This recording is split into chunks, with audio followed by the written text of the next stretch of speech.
ओम शांति, ओम शांति, ओम शांति। आज बाबा कह रहे हैं, मीठे बच्चे, ऊंचा बनना है तो अपना पोता मेल रोज देखो। रोज अपने आप को चेक करते हैं। दिन भर में चेक करना है कि कहाँ कितना सूक्ष्म से भी सूक्ष्म गलती ना हो। सूक्ष्म से भी सूक्ष्म क्या है, भावना भी गलत ना हो। किसी के प्रति कोई भावना गलत ना हो, केवल कल्याण की भावना हो। स्थूल है कर्म, कर्म से सूक्ष्म है संकल्प, और संकल्पों से सूक्ष्म है भावना। तो बाबा कहता, सूक्ष्म से सूक्ष्म भी पोता मेल रोज देखो। कोई भी कर्मेंद्रियां धोखा ना दे। आंखें बहुत धोखेबाज है, इसे बहुत संभालना। आंखें ही ना धोखाबाज है, धोखा देती हैं कि ना चाहते हुए भी आपको आकर्षण में ले आती है। ना चाहते हुए भी आप किसका चेहरा चलन देखकर उस पर आकर्षित हो जाते हैं। तो ये सब बाबा कहता, सूक्ष्म रूप से अपने अंदर को चेक करो। प्रश्न है, सबसे बुरी आदत कौन सी है, उससे बचने का उपाय क्या है? सबसे बुरी आदत क्या है और उससे बचने का उपाय क्या है? प्रश्न है, उत्तर है, सबसे बुरी आदत है जबान का स्वाद, है ना। कहीं भी थोड़ा सा कुछ अच्छा मिल गया तो हम खा लेते हैं, लेकिन बाबा बोलता है कि ये बहुत धोखेबाज है। आपको एक बार खिलाकर आपका सारा तपस्या भंग कर देती है। तो कोई अच्छी चीज़ देखी तो छिपाकर खा लेंगे। छिपाना अर्थात चोरी। अगर बिना बोले बाबा को और खा लिए, जो कि बाबा मना किया है, फिर कभी कभी बच्चे ये भी करते, बाबा क्या करे, बाबा यही मिल रहा है खा लेते हैं। तो खा लेते, बाबा अलाउ दिया है, तो ये सब समझकर खाना है। तो बाबा कहते ये सब चोरी में आएगा। चोरी रूपी माया बहुतों को नाक कान से पकड़ लेती है। आसक्ति मेरे अंदर जाग रहा है और हम क्या बोल रहे हैं कि नहीं, थोड़ा सा ज़रूरत है ना, इसलिए खा ले रहे हैं। ये सब मन में चल रहा है। और आप अगर मन के भाव को चेक करेंगे तो पता चलेगा मेरे अंदर ही कमी कमजोरी है। तो इससे बचने का साधन है, जब भी कहाँ बुद्धि जाए खुद ही खुद को खूब सजा दो। हम क्यों खा लिए, बाबा तो मना किया था ना। हम क्यों गलत चेहरे को देख लिए, हम क्यों उसकी बातों में आ गए। मेरा ये क्या कर सकती थी मंत्रा दासी, जब रह सका ना मेरा मन निज विश्वासी।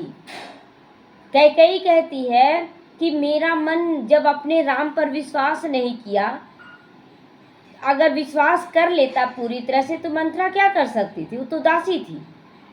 उसी तरह यहाँ पर भी सारी चारों तरफ माया और प्रकृति हमारी दासी है। वो क्या कर सकती है जब मेरा मन ही मुझे आत्मा का विश्वासी नहीं बन सका। तो बुरी आदतों को निकालने के लिए अपने आप को खूब फटकार लगाओ, खूब फटकार। ये सब फटकार ही तो है कि हम इतना ज्ञान सुनकर भी अच्छा क्यों नहीं बन पा रहे, हम इतना ज्ञान सुनकर भी बाबा के अनुसार क्यों नहीं चल पा रहे। फटकार लगाना अपने आप को। ओम शांति। आत्माभिमानी होकर बैठे हो सभी कि देहाभिमान है? आत्माभिमानी, मैं आत्मा हूँ, किसी चीज में लगाव झुकाव नहीं। तो हर एक बात अपने आप से पूछनी होती है। हम आत्माभिमानी होकर बैठे हैं और बाप को याद कर रहे हैं। किसको याद कर रहे हैं, बाप को या परिवार वालों को, धन दौलत को, किसको याद कर रहे हैं? गाया हुआ है ना कि शिव शक्ति पांडव सेना। शिव शक्ति मतलब कल्याणकारी शक्तियों को धारण करने वाले हम हैं। पांडव सेना यानी कि 5 पांडवों का गुण धारण करने वाले हम हैं। तो ये शिव बाबा की सेना बैठी है ना, ये सारी शिव बाबा की सेना है। उस जिस्मानी सेना में सिर्फ जवान होते हैं, और बाबा की सेना में बूढ़े बच्चे जवान नर नारी सब होते हैं। तो बूढ़े बच्चे आदि ये सब नहीं वहाँ होते हैं। तो बाबा कहते देखो, जिस्मानी सेवा में बूढ़े और बच्चे नहीं होते, वहाँ केवल जवान होते हैं। और बाबा की सेना में बूढ़े बच्चे जवान सभी लोग हैं, नर नारी सब हैं। तो इस सेना में बूढ़े बच्चे जवान आदि सब बैठे हैं। यह माया पे जीत पाने के लिए सेना है। ये सेना किस लिए है? कोई युद्ध करने के लिए नहीं है, माया पर जीत पाने वाली सेना है। माया है क्या? शरीर की ओर आकर्षण, देहधारियों की ओर आकर्षण, वस्तु वैभवों की ओर आकर्षण, हमारी आसक्ति ना रहे उस फकीर की तरह कि जब राह में चल रहा था तो भी राम राम, और जब गद्दी पर राजा ले गया अपने महल में और बिठाकर जलेबी खा सब चीज़ खिलाने लगा तो भी राम राम। फिर राजा को संकल्प आया, लगता ये फकीर नहीं, फिर निकाल दिया तो भी राम राम, है ना। हर स्थिति में राम राम। बहुत अच्छा, हम लोग को बाबा बाबा करना है। तो हर एक को माया पे जीत पाकर बाप से बेहद का वर्षा लेना है। बच्चे जानते माया बड़ी प्रबल है, कर्मेंद्रियां सबसे जास्ती धोखा देती हैं। चार्ट में भी लिखो कि आज कौन सी कर्मेंद्रियां धोखा दी।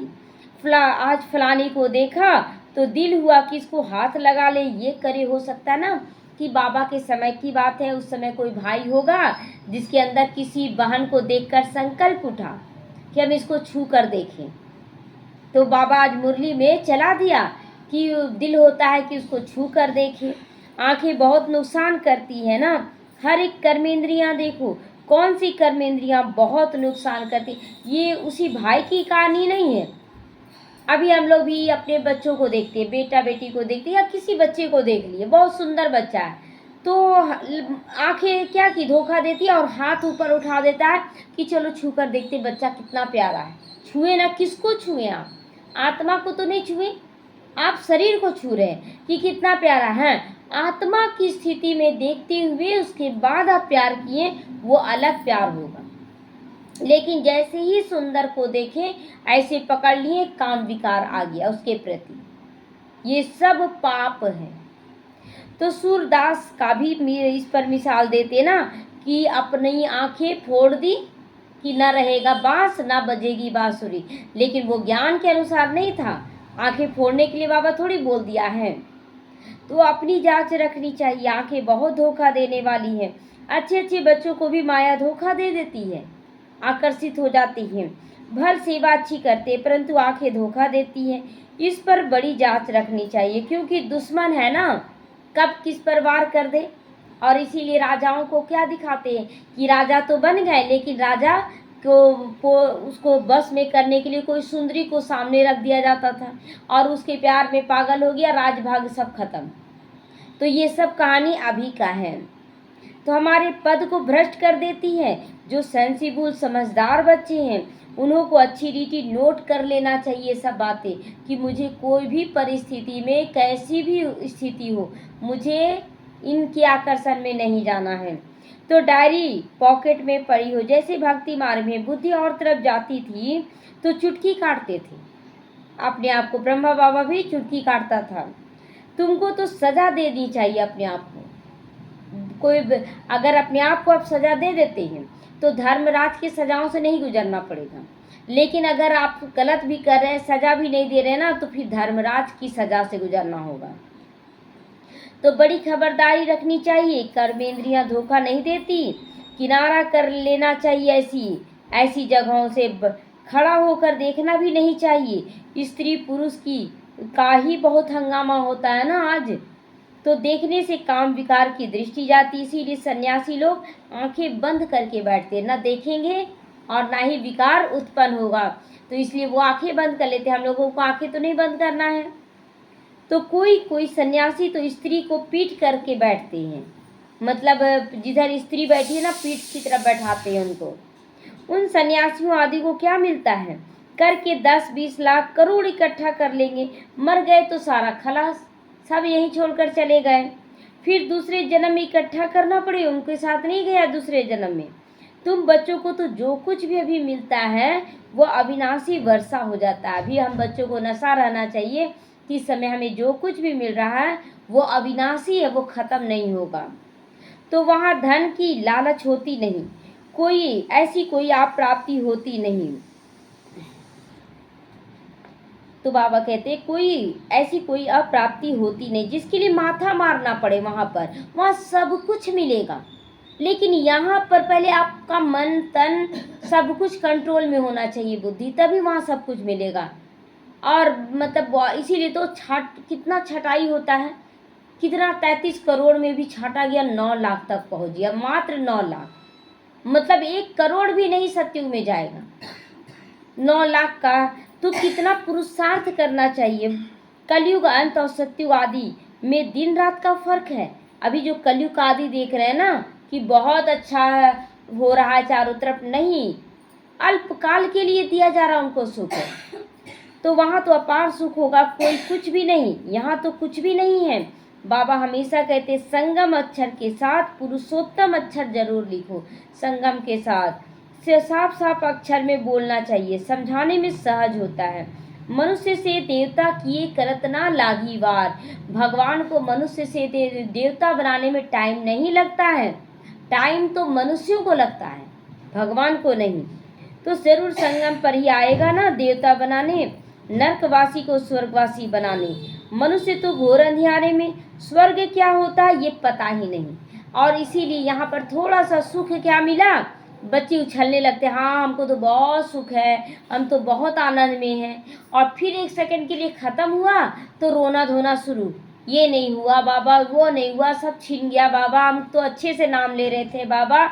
बाबा मुस्कुराता है ना कि छीना तो बच्चे तुम्हारे ही कर्म ने, तुम्हारे ही कर्मों के जाल ने, तुम आकर्षित हो गए, तुमको हम दिए थे यूज करने, उसमें फंसने के लिए नहीं बोले थे।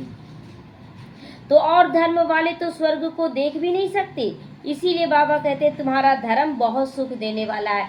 और सब धर्म सुख नहीं देख पाएंगे, वो तो द्वापर में आएंगे। तो उनको कहते हैं हेविन, परंतु वह थोड़े ही समझते हैं कि हम भी हेविन में जा सकते हैं, किसी को भी पता नहीं। लोग नहीं समझते कि हम भी स्वर्ग में जा सकते हैं, बस अपनी कर्मेंद्रियों को ठीक करना है। हम जिस 10 लोगों के बीच में भी रह रहे हैं, 5 लोगों के बीच भी रह रहे हैं, लेकिन 5 लोगों के विकारों से भरपूर होकर ना रहें। मतलब किसी से मोह में अटके हुए, किसी से अहंकार वश कर रहे हैं। 5 लोगों को भी अगर बाप के श्रीमत पर चलकर आप संभाल ले रहे हैं तो आप 5000 के मालिक बन सकते हैं, क्योंकि संस्कारों की बात है। संस्कार आ गया तो आप 5000 को भी संभाल सकते हैं।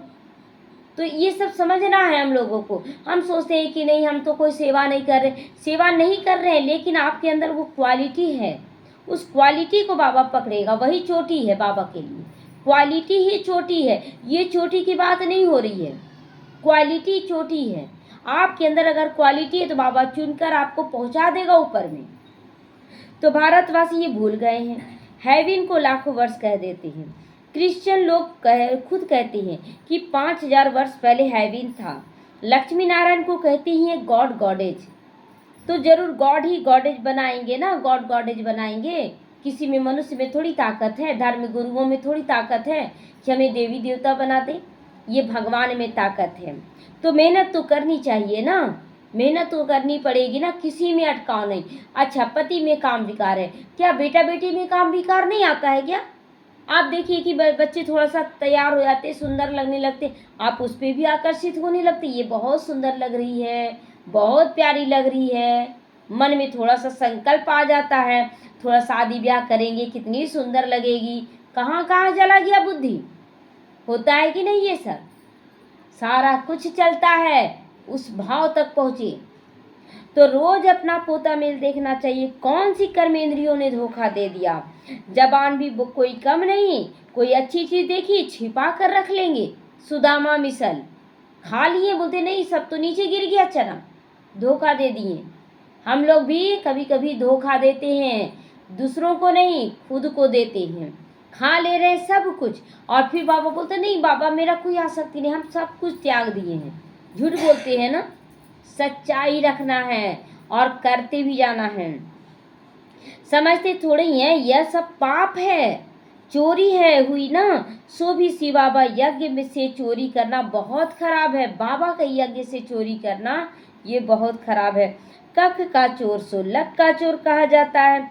बहुतों को माया नाक कान से पकड़ ली रहती है, यह सब बुरी आदत निकाल देनी है। अपने को फटकार डालने क्यों हम खा लिए, क्यों हम खाएं? हम बाबा तो इतना समझाने दिया था, हम फिर भी खा लिए। तो जब तक बुरी आदत है तब तक ऊंचा पद नहीं पा सकते हो। स्वर्ग में जाना तो बड़ी बात नहीं है, परंतु कहाँ राजा रानी कहाँ प्रजा। अगर आप अच्छा कर रहे हैं तो आप तो जाएंगे सतयुग में, लेकिन दास दासी बन के जाएंगे तो क्या फायदा। भगवान मिला था तो राजा रानी बनने का पुरुषार्थ करे ना। केवल ज्ञान सुन रहे, कोई चीज धारण नहीं कर रहे, तो क्या बन जाएंगे?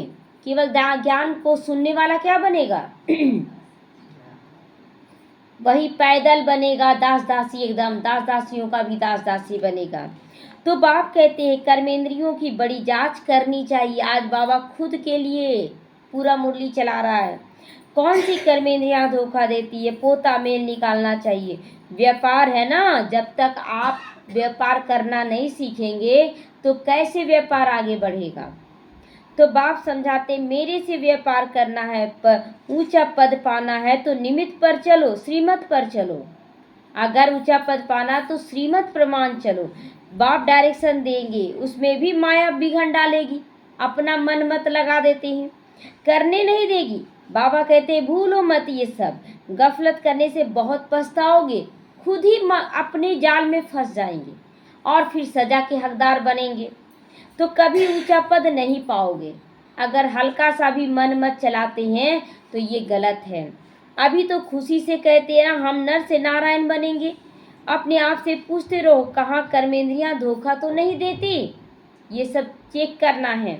अपनी उन्नति करनी है तो बाप जो डायरेक्शन देते हैं तो बाप डायरेक्शन देते हैं उस पर अमल में लाओ। बाबा तो मुरली के दौरान एक एक कर्मेंद्रियों के लिए मुरली चलाता है कि कहीं से भी कोई गलती ना हो हमसे। सारे दिन का पोता मेल देखो, भूले तो बहुत होती रहती हैं। हम समझते हैं कि हमसे कोई गलती नहीं हो रहा है, लेकिन भूल तो होती है, बहुत सारी गलतियां होती हैं। और जो अपने ऊपर अटेंशन देता ना कि मेरे से गलती हो रही है, तो उसका सुधार जरूर होगा, वो जरूर आगे बढ़ेगा। जो खुद को समझ लेता मियाँ मिट्ठू बन जाता है कि हमसे तो कोई गलती ही नहीं हो रही है, वह वहीं ठहर जाता है। इसलिए यहाँ रहकर गलती ना हो, ये हो ही नहीं सकता है। तो आंखें बड़ा धोखा देती है, तरस पड़ेगा इनको खिला दूं, खिलाऊं, सौगात दे दूं, किनको किनको? अगर किसी देह की ओर आकर्षित हो, जैसे एक माता ज्ञान में थी और चलाती थी, मुरली चलाती थी बहुत अच्छे से। जिस दिन भोग बनाती थी ना, तो जैसे भक्ति मार्ग में ना कि पहले अपने बच्चों को दे दिया जाए भोग, उसके बाद दूसरों को देंगे, तो पहले लौकिक में अपने बच्चों को देती थी भोग। तो ये क्या है? ये तो मोह का कीड़ा लगा हुआ है। तो आंखें धोखा दी ना, आप तो बेहद का दृष्टि नहीं रखे। तो बाबा कहते हैं ना कि तरस पड़ेगा उनको कि इनको खिला दूं, थोड़ा इनको पहले सौगात दे दूं, तब बचेगा कि नहीं बचेगा, पहले इन्हीं को दे देते हैं। तो ये तो धोखा देना हुआ ना। अपना टाइम बहुत वेस्ट कर लेती हैं। माला का दाना बनने में बड़ी मेहनत है, इन सब से निकलना होगा आपको। लास्ट में बचे या ना बचे, ये नहीं कि सब बांट दिए, मेरे लिए तो बचा नहीं, मेरे परिवार के लिए नहीं, इतना थोड़ा भी बचा उसमें ही बांट बांट कर सबको दे दें, लेकिन आसक्ति नहीं कोई चीज में।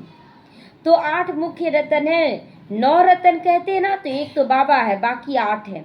बाबा की निशानी तो चाहिए ना कि कौन बनाया, तो बीच में शिव बाबा रहता है। कोई ग्रहचारी आदि होती है तो 9 रत्नों की अंगूठी पहनाते हैं। इतने ढेर पुरुषार्थ करने वाले और निकलते कितने हैं? तो बाबा कहते हैं कि इतने पुरुषार्थ करने वाले और निकलते मात्र 8 हैं, मात्र 8 हैं। तो पास विद ऑनर बनते हैं। 8 रत्नों की बहुत महिमा है। देह अभिमान में आने से कर्मेंद्रियां बहुत धोखा देती हैं। भक्ति में भी चिंता रहती है ना, सिर पर पाप बहुत है, दान पुण्य करे तो पाप मिट जाए। भक्ति मार्ग में भी लोगों को चिंता होती है कि हम अच्छा करें। तो बाबा कहते हैं कि देखो भक्ति मार्ग में भी दान पुण्य करते हैं कि पाप कट जाएगा। तो बाबा कहते हैं सत्युग में कोई चिंता की बात नहीं, क्योंकि वहाँ रावण राज्य नहीं, सब कुछ यही हम लोग सफल करके जाते हैं। अपना तन मन धन समय श्वास संकल्प सब यहाँ सफल करके जाते हैं और यहाँ का प्रारब्ध वहाँ मिलता है। इसीलिए यहाँ सफल करते हुए आगे बढ़ना है, चिंता ही नहीं करना आगे क्या होगा। आज कर रहे कल ठीक हो जाएगा, अपने आप बाबा जिम्मेवार हो जाता है। तो वहाँ भी ऐसी बातें हो तो फिर नर्क और स्वर्ग में क्या अंतर रह जाएगा? अगर वहाँ भी दान पुण्य हम करने लगेंगे तो अंतर क्या रहेगा? सतयुग त्रेता युग में कोई दान पुण्य नहीं, कुछ नहीं, बस एंजॉय होगा वहाँ पर केवल प्रारब्ध भोगेंगे। तो तुमको इतना ऊंचा पद पाने के लिए भगवान बैठ पढ़ाते हैं, नहीं पानेगा तो तुमको इतना ऊंचा पद पाने के लिए भगवान बैठ पढ़ाते हैं, बाबा याद नहीं पड़ता। अच्छा, पढ़ाने वाला टीचर तो याद पड़े ना, पढ़ाने वाला टीचर याद पड़े, मतलब आज बाबा क्या सुनाया मुरली में। अच्छा, भला यह याद करो कि हमारा एक ही बाबा सतगुरु है जो ले जाएगा हमको साथ। ये भी ले, मतलब अगर धर्मराज को याद कर लेंगे, सतगुरु धर्मराज का भी रूप है, क्योंकि अगर याद कर लेंगे तो कोई विक्रम नहीं होगा हमसे। मनुष्यों ने आसुरी मत पर बाप का कितना तिरस्कार किया है। बाप अब सब पर उपकार करते हैं। तुम बच्चों को उपकार करना चाहिए सब पर, किसी पर भी अपकार नहीं, कुदृष्टि नहीं जानी चाहिए। अपना ही तुम नुकसान करते हो, दूसरों के लिए सोचकर हम अपना नुकसान करते हैं, तो वह वाइब्रेशन फिर दूसरों पर भी असर करता है। बाबा कहते बहुत बड़ी मंजिल है, रोज अपना पोता मेल देखो, कोई विक्रम तो नहीं बनाया। यह है विकर्मी दुनिया ना, विकर्मी संवत है ये, इसीलिए कोई ना कोई विक्रम होगा। वायुमंडल खराब है, तो इसीलिए बहुत अटेंशन अपने ऊपर रखना चाहिए, एक एक सेकंड अटेंशन, कि हम ये देखें तो मेरे अंदर क्या चला, कौन सा भाव उठा, कौन सा संकल्प चला। तो विकर्मा जी देवताओं के संवत का कोई पता नहीं है। विकर्मा जी सत्युग त्रेता जो संवत है, विकर्मा जी संवत है, उस समय का कोई को पता नहीं। इस समय हम देख रहे हैं ना कलयुग को, तो इसलिए हम लोगों को अटेंशन देना है अपने ऊपर। बाप समझाते विकर्मा जी संवत को 5000 वर्ष हुए, बाद में विक्रम संवत स्टार्ट हुआ। राजाएं भी विकर्म करते रहते हैं। तब बाप कहते हैं कर्म अकर्म और विकर्म की गति तुमको मैं समझाता हूँ। सब कुछ बाबा समझा रहे कि कर्म क्या है, विकर्म क्या है, अकर्म क्या है, सबका गति बाबा समझाते। देखेंगे कि बहुत आज ऐसी राजाएं हैं, ऐसे राजाएं हुए जो अपने काम विकार भोग विलास के कारण अपना दुर्गति को प्राप्त किए, भोग विलास के कारण। यहाँ भी जो बच्चे हैं जो बाबा के ज्ञान को सुन रहे, समझ रहे हैं, लेकिन दुनिया के आकर्षणों में जाकर अपना विनाश कर रहे हैं। राजा तो बनेंगे, अल्पकाल के लिए बनेंगे। तो रावण राज्य में तुम्हारे कर्म विकर्म बन जाते हैं। सतयुग में कर्म अकर्म होते हैं, विकर्म नहीं बनता, वहाँ विकारों का नामो निशान नहीं होता। यह ज्ञान का तीसरा नेत्र अभी तुमको मिला है। अभी तुम बच्चे बाप के द्वारा त्रिनेत्री और त्रिकालदर्शी दोनों बन गए हो। त्रिनेत्री मतलब ज्ञान का नेत्र, समझ मिल रहा है कि क्या करना चाहिए। त्रिकालदर्शी भी बने कि हम भूतकाल में क्या करके आए हैं, वर्तमान क्या करना चाहिए, कैसा भविष्य बन रहा है। तीनों दोनों में अंतर है, त्रिनेत्री और त्रिकालदर्शी। तो मनुष्य कोई बना ना सके, तुमको बनाने वाला बाप है। तो पहले जब आस्तिक हो तब त्रिनेत्री और त्रिकालदर्शी बने। आस्तिक कौन? आस्तिक वो बच्चे जो बाबा पे पूरा निश्चय बुद्धि है, जिनको नशा है कि भगवान मिला है। सारा ड्रामा का राज बुद्धि में है। मूल वतन, सूक्ष्म वतन, 84 जन्मों का चक्र सब बुद्धि में रखना चाहिए। फिर पीछे और धर्म वाले आते हैं, वृद्धि को पाते रहते हैं। उन धर्म स्थापकों को गुरु नहीं कहेंगे, क्योंकि वो साथ नहीं ले आते, वो तो अपने शरीर छोड़कर चले गए, फिर कोई जन्म में आए हैं कोई शरीर में। तो सबका सदगति करने वाला एक ही सदगुरु ही है, बाकी वो तो कोई सदगति करने वाला थोड़ी है धर्म स्थापक। क्राइस्ट को याद करने से सदगति होती है क्या? आज क्रिश्चियन यहाँ बढ़ गए, कहाँ सदगति हुआ? सदगति माना हमें सदगति में ले जाए, मतलब जहाँ स्वर्ग जैसी दुनिया हो वहाँ ले जाए। विकर्म विनाश थोड़ी होंगे, कुछ भी नहीं होता है। उन सब को भक्ति की लाइन में कहा जाएगा। बाबा कहते हैं ना, वो सब भक्ति की लाइन में, ज्ञान की लाइन में ही सदगति होता है। लाइन की, ज्ञान की लाइन में सिर्फ तुम हो, तुम पंडे हो, सबको रास्ता दिखाओ, सबको शांति धाम सुख धाम का रास्ता बताते हो।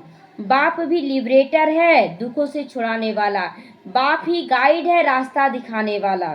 उस बाप को याद करने से हमारे विक्रम विनाश होते, मतलब जैसे जैसे ज्ञान सुनते हैं हमारे द्वारा कोई गलत काम नहीं होता है। तो अभी तुम बच्चे अपने विक्रम विनाश करने का पुरुषार्थ कर रहे हो। तुम्हें ध्यान रखना चाहिए कि कोई गलत काम हमसे ना हो।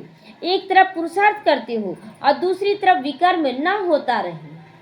बाबा सावधानी दे रहा है कि एक तरफ तुम पुण्य का खाता जमा कर रहे हो और एक तरफ विकारों के अधीन हो रहे हो, क्या फ़ायदा ऐसा? एक तरफ खर्च कर रहे हैं, जैसे घड़ा है ना, घड़ा में एक छेद हो, तो आप एक तरफ पानी भर रहे हैं, दूसरी तरफ से छेद से निकल जा रहा, क्या फ़ायदा? तो पुरुषार्थ के साथ साथ विक्रम भी किया तो 100 गुना दंड हो जाएगा, और ही 100 गुना दंड।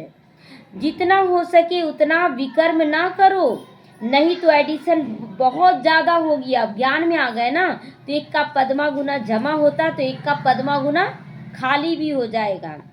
तो नाम भी बदनाम कर दोगे बाबा का। देखो ज्ञान में चलकर वो भी ऐसा करता है। तो जबकि जानते हो भगवान हमको पढ़ाते हैं, तो फिर कोई विकर्म नहीं करना चाहिए। छोटी चोरी हो या बड़ी चोरी, पाप तो पाप ही कहलाएगा ना। आप 10 रुपया भी चुराएं, 10,000 चुराएं, चोरी चोरी है। यहाँ हमें चोरी नहीं करना है। यह आंखें बड़ा धोखा देती हैं बाप बच्चों की।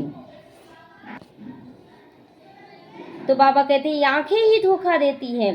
बाप बच्चों की चलन से समझ जाते ये कितना अच्छा बना है, उसकी चाल चलन ही बता देती है किसी का। बोलते हैं ना कि मुख एक दुकान है, आप मुख से कैसा बोलते हैं उसके हिसाब से आपका दुकान चलेगा। तो मुख एक दुकान है, दुकान खुलते ही पता पड़ता है इसके अंदर क्या क्या भरा हुआ है। तो कभी ख्याल भी ना आए कि यह हमारी स्त्री है, हम ब्रह्मा कुमार कुमारी अगर पति पत्नी दोनों ज्ञान में चल रहे हैं, तो क्या भाव रखना है कि हम दोनों ब्रह्मा बाबा की संतान हैं, शिव बाबा के पौत्रे हैं। हमने बाबा से प्रतिज्ञा की है, राखी बांधी है, फिर आंखें क्यों धोखा दे देती है एक दूसरे के प्रति। याद के बल से कोई भी कर्मेंद्रियों के धोखे से छूट सकते हो। बड़ी मेहनत चाहिए। बाप के डायरेक्शन पर अमल कर चार्ट लिखो। स्त्री पुरुष भी आपस में यही बातें करो कि हम तो बाबा से पूरा वर्षा लेंगे, टीचर से पूरा पढ़ेंगे। ऐसा टीचर कभी नहीं मिल सकता है, शिव बाबा जैसा टीचर कभी नहीं मिलेगा जो बेहद की नॉलेज दे।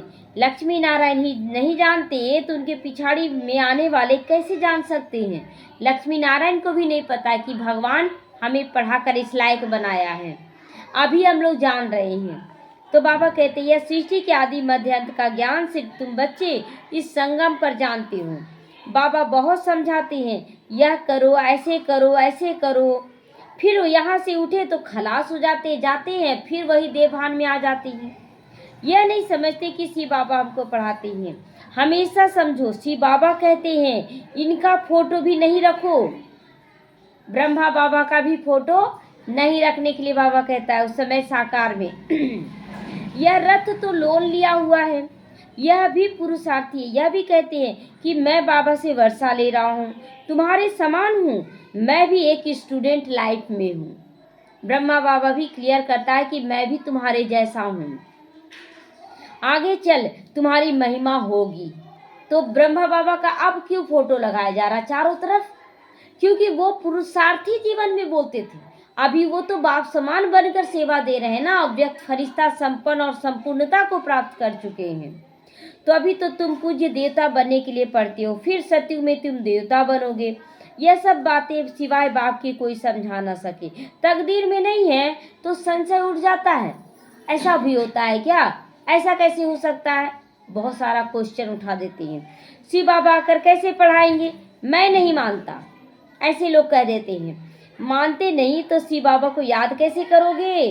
विक्रम विनाश फिर नहीं होगा। यह सारी नंबरवार राजधानी स्थापन हो रही। जो विरोध कर रहा फिर उसका पूरा जीवन हमारे रास्तों में फूल बिछाने में लग जाएगा। जो पुरुषार्थ अच्छा कर रहे हैं वो राजा महाराजा बनेगा, जो संशय बुद्धि ज्ञान सुनकर भी उलाहना दे रहे हैं वो फूल बिछाने वाला काम करेंगे। तो दास दासियां तो चाहिए ना ये सब काम करने के लिए। कौन करेगा ये काम? दास दासियां। तो संशय लाना है क्या, मूंझना है क्या?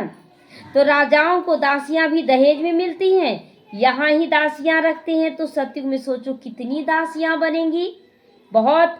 तो ऐसा थोड़ी ढीला पुरुषार्थ करना चाहिए जो दास दासी जाकर बनो। बाबा क्लियर कर रहा, दास दासी बनना है क्या? नहीं ना, अच्छा नहीं लगता। बहुत बोलते अच्छा राधे कृष्ण का दास दासी बन जाएंगे। दास दासी माना दास दासी नहीं बनना है। बाबा से पूछ सकती हूँ, बाबा भी घर मर जाए तो क्या पद पाएंगे?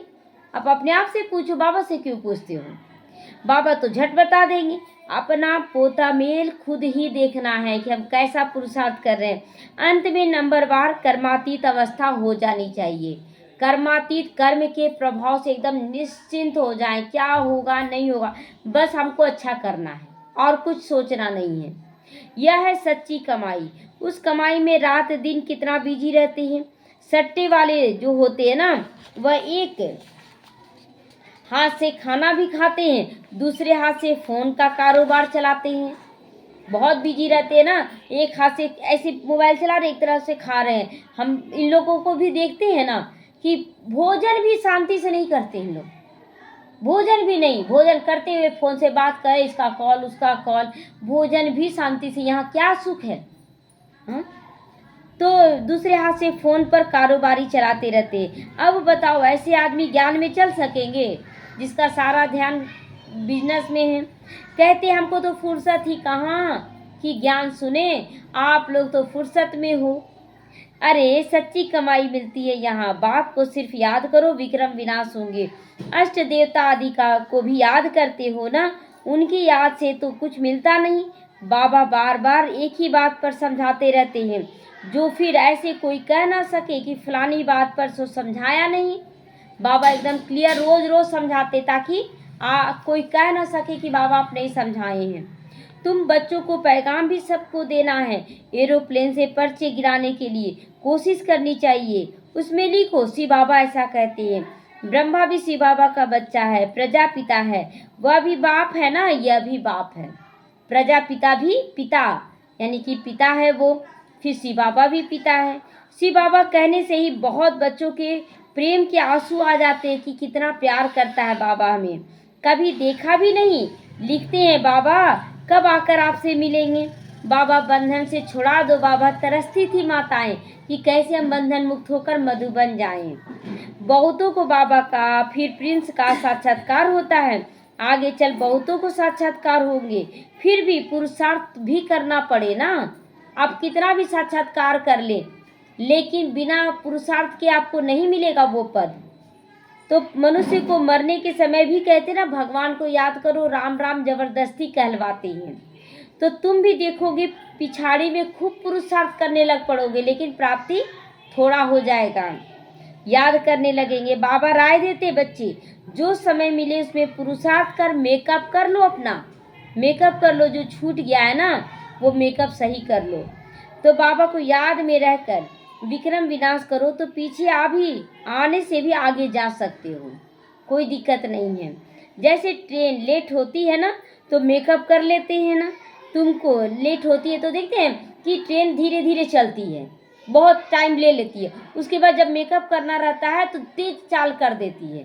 तो उसी तरह हमें भी चाल को तेज अप कर देना है। लास्ट में हम लोग आए हैं, तुमको भी यहाँ समय मिलता है तो मेकअप कर लो। मेकअप केवल एक ही मेकअप नहीं होता कि चेहरे का मेकअप, है ना, ये भी मेकअप की अपनी चाल को तेज कर लो।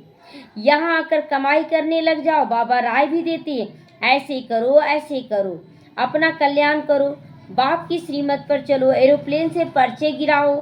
जो मनुष्य समझे कि यह तो बरोबर ठीक पैगाम देते रहते हैं।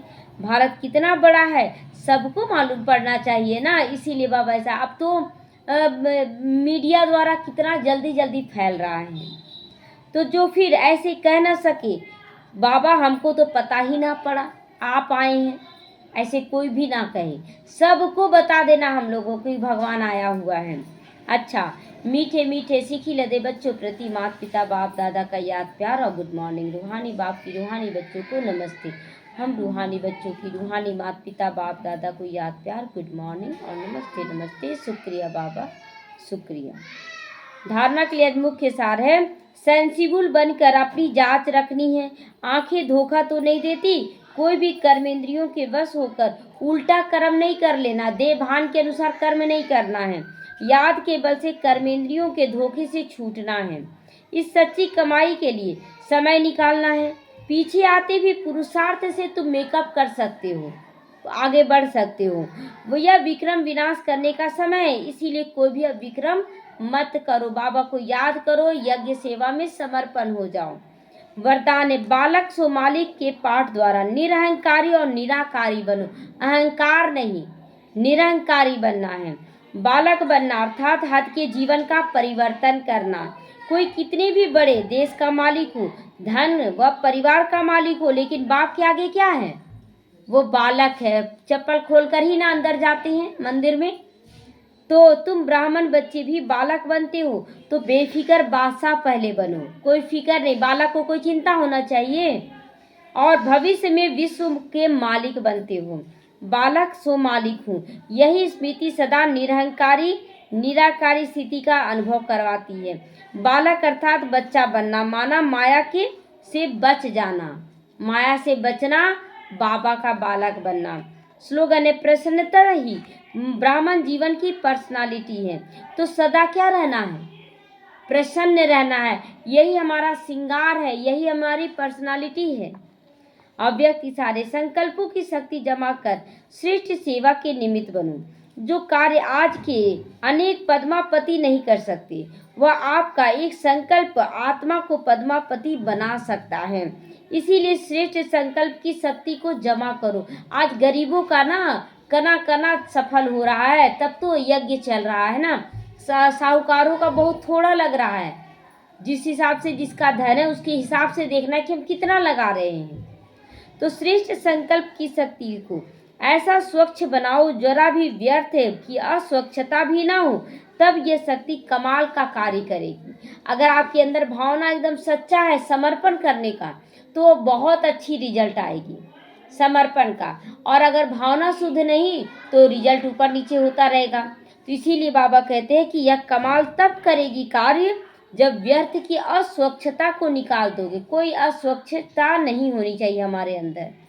ओम शांति।